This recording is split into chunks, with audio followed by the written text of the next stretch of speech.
भाई साहब बड़े संगीन इल्ज़ामात हैं आप पे, क्या करेंगे? भाई ये सारा झूठ का फलंदा है सर हुकूमत इंशाल्लाह कोर्ट पे जो है ना सब जो भी बात होगी कोर्ट में होगी। मेरे तो सर ये आप डायरेक्ट बड़े वजीरों के करीब रहे हैं और आपके खिलाफ इस तरह के मुकदमात नहीं, ये सब गुस्सा है। किसका सर गुस्सा है? नहीं, जब आपको सवाई इंडिकेशन कोर्ट में ले जाएगा वहाँ हथकड़ी लेके आते हैं आपके ऊपर इतना इंडिकेशन और मेहरबान है आप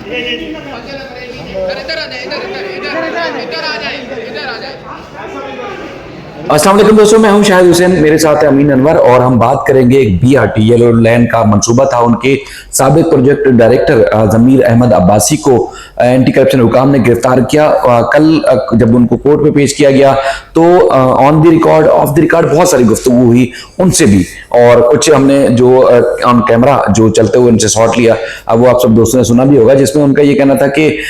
उनके ऊपर जो केस बनाया गया वो बोका सही जाली है, यानी कि ये भी कहा कि मेरे ऊपर किसी की नाराजगी की वजह से ये मुकदमा बनाया गया है। लेकिन बुनियादी तौर पर क्या मुकदमे में कानून को फॉलो किया गया है या महज ये दिखावा है, दिखावे की गिरफ्तारी है और कोई कार्रवाई होगी नहीं? क्योंकि माजी में भी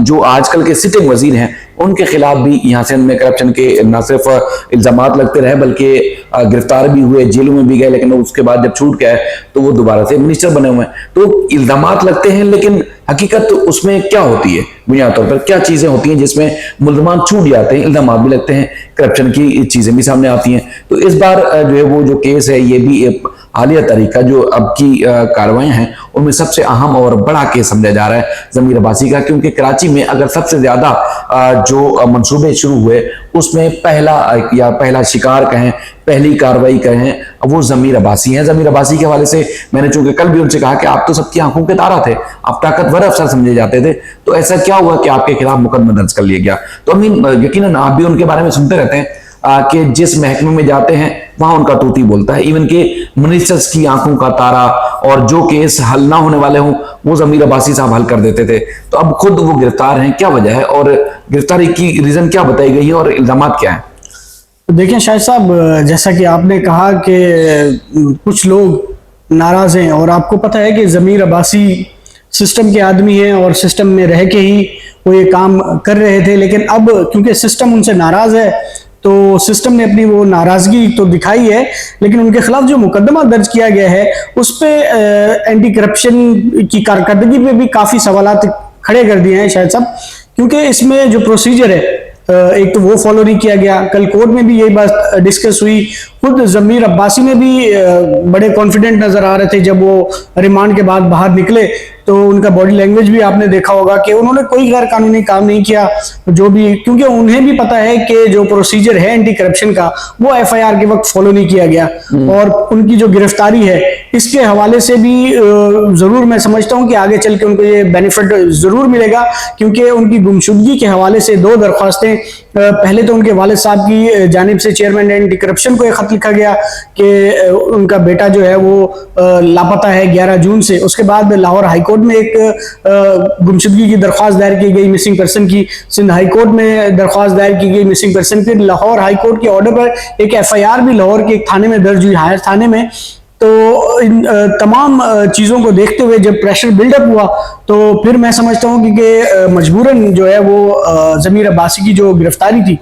वो शो की गई, और कल कोर्ट में ये तमाम रिकॉर्ड भी पेश किया गया, तमाम दरख्वास्तों के जो CP नंबर थे वो FIR की कॉपी और प्रोसीजर जो था उसके हवाले से भी बताया गया कि एंटी करप्शन के जो बायलॉज हैं, जो कवानीन है, उसके मुताबिक पहले इंक्वायरी होती है और उसके बाद तमाम चीज़ें शवाहिद देखने के बाद जो इनका बोर्ड है वो अप्रूवल देता है FIR का, और उसके बाद जो है भी, लेकिन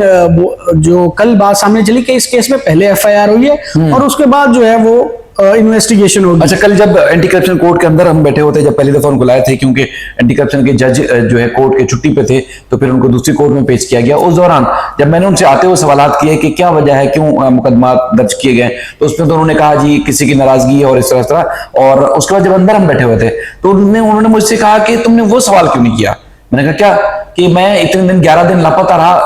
रहा, वो सवाल तो करना चाहिए था, वो सवाल क्यों नहीं किया। और उसके बाद फिर उन्होंने ये भी कहा कि चूंकि एंटी करप्शन में वो खुद तफ्तीशी अफसर रहे हैं और उसके अलावा नैब में तफ्तीशी अफसर हैं, पुलिस के डीएसपी रहे हैं, मुख्तलिफ महकूम में मतलब बड़ी आला ओहदों पर रहे हैं और बड़े बड़े केसेस भी उन्होंने किए भी हैं। और मशहूर ज़माना डॉक्टर आसिम केस, 462 अरब रुपए की करप्शन का केस, उसमें इन्वेस्टिगेशन ऑफिसर थे वो, और आपने देख लिया उस केस का क्या नतीजा। तो उसके बाद फिर ये इनके ऊपर कौन नाराज है, क्योंकि वो ये भी कह रहे हैं कि जिस ठेकेदार से 7 अरब रुपए लेके बैंक में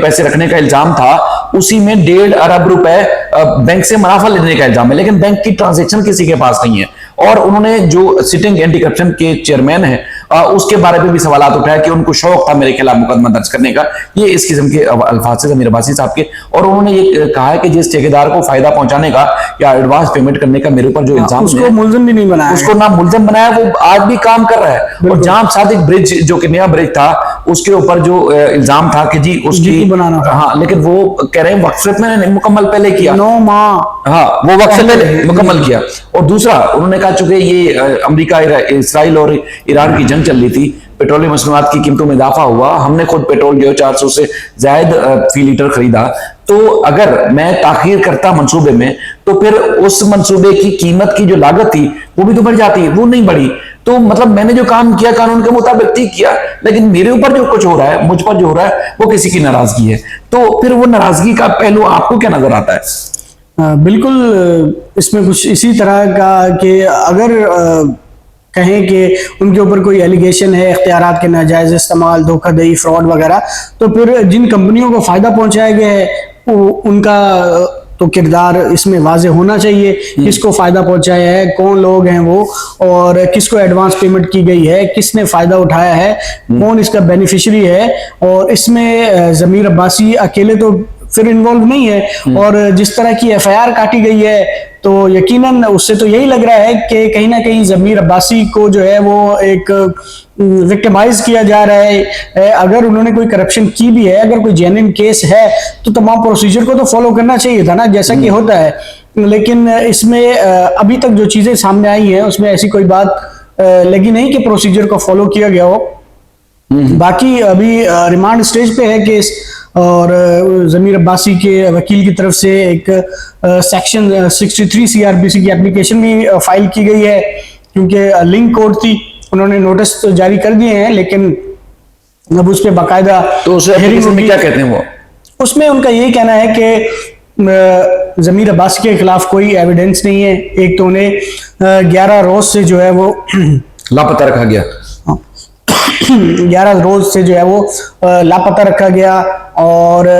गैर कानूनी हिरासत है। और अगर कोई एडवांस पेमेंट की गई है तो वो किसको की गई है, किस कॉन्ट्रैक्टर को की गई है, उसको इस केस में ना तो कोई मुल्जिम नामजद नहीं किया गया, और जो एफआईआर दर्ज की गई है उसमें जो एंटी करप्शन के लॉज हैं उसको फॉलो नहीं किया गया, इंक्वायरी नहीं हुई है, सीएमआईटी की जो इंक्वायरी है उसकी कोई कानूनी हैसियत नहीं है, वकला का ये कहना था। तो उसके बाद जो दीगर ग्राउंड्स भी इसी तरह के लिए गए हैं कि जब अदालत ने भी उनके वकील से पूछा तो अभी आप कहाँ हैं, और उन्होंने कहा कि अभी तो मैं सस्पेंड हूँ, तकरीबन 2025 से ही ये मामला जो है वो चल रहा है। तो उन्होंने कहा कि आपने अपनी सस्पेंशन को चैलेंज क्यों नहीं किया? उन्होंने कहा कि मेरी गिरफ्तारी के लिए छापे मारे जा रहे थे, तो इसी दौरान वो इसको मामले को नहीं देख सके। तो उनके वकील ने कहा कि ज़मीर अब्बासी भी जो आपको ब्रीफ करना चाहते हैं, लेकिन अदालत ने कहा कि आपके वकला क्योंकि आर्गूमेंट्स कर चुके हैं। बाकी अदालत ने इन ग्राउंड्स को लिखा कि उनको 11 जून को जो है वो बताया गया है कि लाहौर से जो है वो उठाया गया था, उसके बाद 3 दिन 22 जून को जो है वो उनकी गिरफ्तारी जाहिर की गई। उसके बाद वहाँ से 4 रोज़ा ट्रांजिट रिमांड लिया गया लाहौर की मुतल्लिका अदालत से, और उसके बाद उन्हें यहाँ लाया गया है। उसके अगले दिन 23 को उन्हें पेश किया गया और 5 रोज़ा जिस्मानी रिमांड हासिल कर लिया गया है। और अब इन्वेस्टिगेशन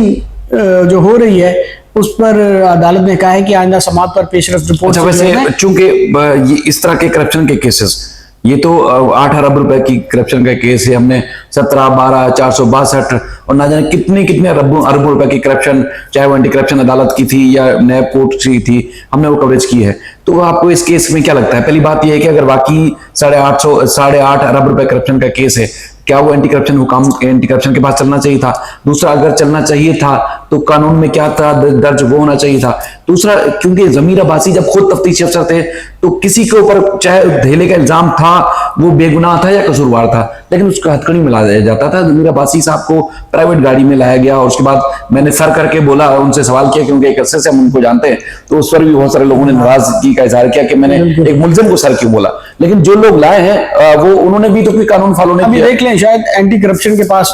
अपनी भी गाड़ियां होती हैं, लेकिन उन्हें प्राइवेट गाड़ी में लाया गया बगैर हथकड़ी के। फिर जैसे ही मामला हाईलाइट हुआ तो उसके बाद खलबली मची और मजबूरन हथकड़ी लगानी पड़ी उन्हें। एक हाथ में हथकड़ी वहीं कोर्ट में ही लगाई गई और उसके बाद जो लोग साथ थे उन्होंने बाकायदा तौर पे उन्हें फोन कॉल्स आई कहीं से कि हथकड़ी नहीं लगाई हुई, तो ये वो उन्हें डांटा गया, जो हमारे जराए ने इस बात की तस्दीक की है। उसके बाद एक हाथ में हथकड़ी लगा के तस्वीर खींच के बाकायदा तौर पर आला हुकाम को भेजी गई कि नहीं जी हथकड़ी तो लगी हुई है। और जो पहले वीडियो हमने बनाई उस वीडियो में तो जमीर अब्बासी साहब के पास अलग ही चल रहे थे। हाँ, अलग ही चल रहे थे। तो इस मामले में भी सिस्टम भरपूर निगरानी कर रहा है इस तमाम केस की, और जो लोग जमीर अब्बासी से नाराज हैं वो यकीनन इस केस को फॉलो कर रहे होंगे और ये आगे चल के भी अब देखते हैं कि जमीर अब्बासी इस केस से कैसे बच निकलते हैं। लेकिन एंटी करप्शन से का जो कन्विक्शन रेट है और उनकी जो कारकर्दगी है वो आपके सामने है। कोई ऐसा हाई प्रोफाइल एक केस अगर आपको याद हो, क्योंकि नैब से इतनी बड़ी तादाद में केसेस ट्रांसफर होके आए हैं, एक भी केस अगर कोई कन्विक्शन आपको याद है, छोटे मोटे चौकीदारों क्लर्क को 50,000 20,000 की रिश्वत में तो सजाएं होती हुई कि खबरें कभी कभी आ जाती हैं, वो भी साल में 1-2 मरतबा, लेकिन कोई ऐसा हाई प्रोफाइल केस अभी तक मैंने अपने करियर में रिपोर्ट नहीं किया जिससे एंटी करप्शन कोर्ट से कोई सजा हुई हो। बिल्कुल। तो बहरहाल नतीजा हमें, क्योंकि जो तजर्बा रहा है उसके हिसाब से इसमें भी 0 नजर आएगा। लेकिन बात यह है कि जो खबरें चलती हैं, चलवाई जाती हैं कि ये हो गया वो हो गया, तो ना उन जिम्मेदारों के खिलाफ कार्रवाई होती है और ना जिनके इल्जामात ऊपर लगाए जाते हैं उनके खिलाफ। तो इसी तरह जो कराची का हाल आप देखते हैं, सिंध का हाल देखते हैं, वो यही है, मुझे लगता है कि इसी तरह चलता रहेगा। तो इसलिए हम नाकाम लोगों में से हैं जो लोगों को उम्मीद नहीं बन पाते कि इसको ये गिरफ्त में आ गया है और उसको सजा हो जाएगी, वो जेल की सलाखों के पीछे जाएगा। जेल की सलाखों के पीछे अगर कागजों में चले भी जाते हैं तो दूसरे दरवाजे से वो बाहर बंगलों में या मुख्तलिफ घरों में जो वो जिंदगी गुजार रहे होते हैं। तो अपना बेहद ख्याल रखिएगा, फीडबैक जरूर दिया करें। आपका बेहद शुक्रिया, आप सबका बेहद शुक्रिया। अल्लाह हाफिज।